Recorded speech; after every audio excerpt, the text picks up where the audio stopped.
Welcome back to the Richie Rich Chemist. It's a lovely Saturday morning here in Wellington, and while I enjoy my dose of vitamin D, it's time to debunk one of the biggest myths about careers in basic science, that they are restricted only to research or to teaching. Talking about an incredibly interesting career, we have Dr. Yatin J. Mange, Industrial Sales Manager at Force Analytics, Australia. So welcome, Yatin. Finally, good to see you after a long time. As your batchmate, I know that you did your BSc from St. Aloysius College, Mangalore, and Masters in Chemistry from National Institute of Technology, Surathkal. What was your academic journey after that? During my Masters itself, I was trying to look for PhD. I wanted to do it abroad because back in India, a lot of the parameters were controlled from outside. You have to apply for the exams, you need to clear them. After my Masters, I did a 6-month project at Raman Research Institute, and I used to talk to a lot of the professors. I must have emailed about 200 professors. Very often we hesitate to write to professors, to write to research institutes. If you've written to 200 people, that means, we need to get in touch with people, and only then it'll happen. I applied for DART Fellowship, International Postgraduate Research Scholarship, and I got the scholarship. Again, I used certain websites, findaphd.com, scholarshippositions.com, so those really helped me out. Eventually, I got PhD offers from Korea, from Hungary, and from Australia. I chose Australia because of English-speaking country. The research topic was good, and of course, the food, because I'm a vegetarian. So can you give us a glimpse of some of the interesting work you did as a part of your PhD research? Yeah, so my PhD was on synthesis of quantum dots and use of them in different applications. One of them was the energy application. So basically solar cells, quantum dot technology TVs can have a better viewing angle when it is, say, you see the curved TVs and stuff. The emission is for a longer time, so the shelf life is longer. Some other pretty cool stuff was I did a collaboration at Germany at Karlsruhe Institute of Technology. They were doing 3D printing. So they used some of my up-converting nanoparticles. They incorporated into their 3D materials, and we used to do some water splitting experiments with these quantum dots, and it was fun. Nice. What does the life of a sales manager look like? For me, it was pretty clear when I started my PhD that I always wanted to get towards management.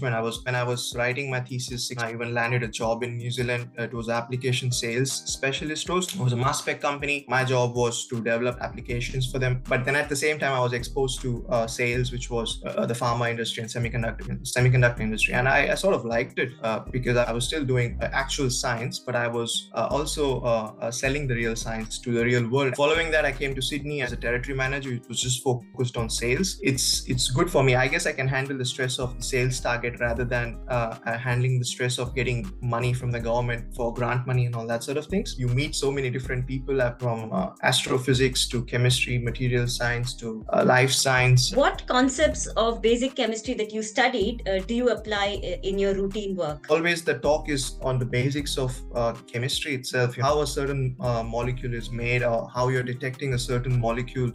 Maybe it may be via GC, mass spectrometry, or wet chemistry like Kjeldahl method or Soxhlet method. But at the end of the day, that comes down to catalyst, mixing molecule A plus B, giving a C, and then how you test it. That's what I use the most when I talk to my client base. From hardcore research to taking the pivot to a sales manager is fascinating. But what are some of the challenges that you would face? As a researcher, you're always focused on just one thing. Whereas when I got into sales, I realized that it's not that. You need to know a lot, but you need not know everything. And I guess the other challenge was also convincing the people that you have the skills to, sell.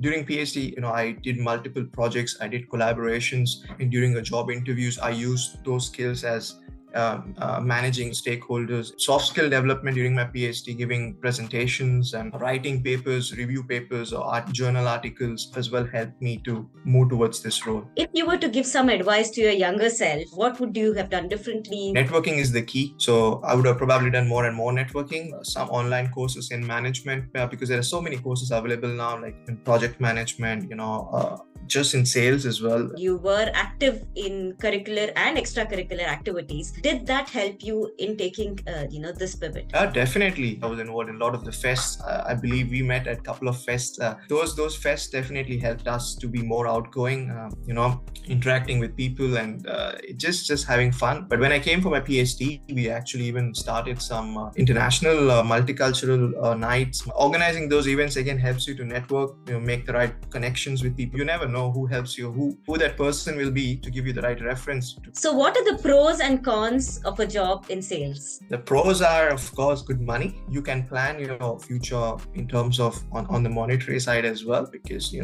commission and everything is pretty good in sales. I get to know the tech much better. One cool example would be I was selling some freeze-dried ice cream that the astronauts eat up in space. I don't think if I was doing any research somewhere in the lab, I would be aware of those things, right? Cons are those, sales target, hectic job, and then just traveling quite a lot. If you're not into traveling, you hear a lot from people as well. What, you did your PhD and now you're into sales? So when initially it can impact you. Do you regret having taken that shift? Never. I was always clear. I always wanted to be in the management side. So if you had to tell some top 3 skills for students to develop if they want to get into a career of this sort? Communication is the key. If you're moving towards sales side of things, then you should be good at numbers, you should be good at finance. So computer literacy, I mean, nowadays we all are, but knowing Excel.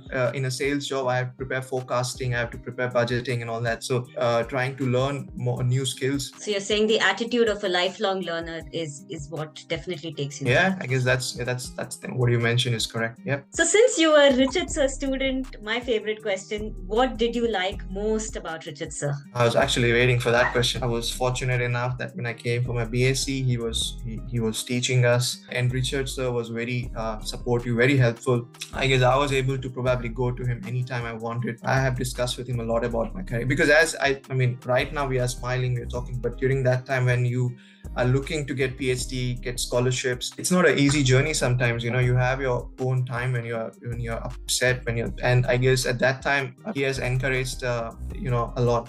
I guess he believed in me. Thank you, Yatin. It was indeed a pleasure talking to you. And I hope that this video inspires several people to think beyond the lab and the classroom. You now know that career opportunities in basic science are simply exponential. The journey of science experts can be daunting, challenging, but equally rewarding. Choosing a career path is indeed stressful. Through this channel, I wish to make it simple. There is a lot to explore, from opportunities, colleges, scholarships, and so much more. What are the fields that you would want me to cover? What career guidance would be helpful? Drop your thoughts in the comments. I'm sure this video has definitely helped you. So be generous, press that like button and share the video. Remember to subscribe to the channel so that you never miss another video. If you want to join me encouraging young people by sharing your career story, you can reach out to me by filling the form in the description, and I will feature you soon. Enjoy your weekend, and I'll be back next Saturday exploring a whole new career dimension. Until then, stay hungry, stay informed.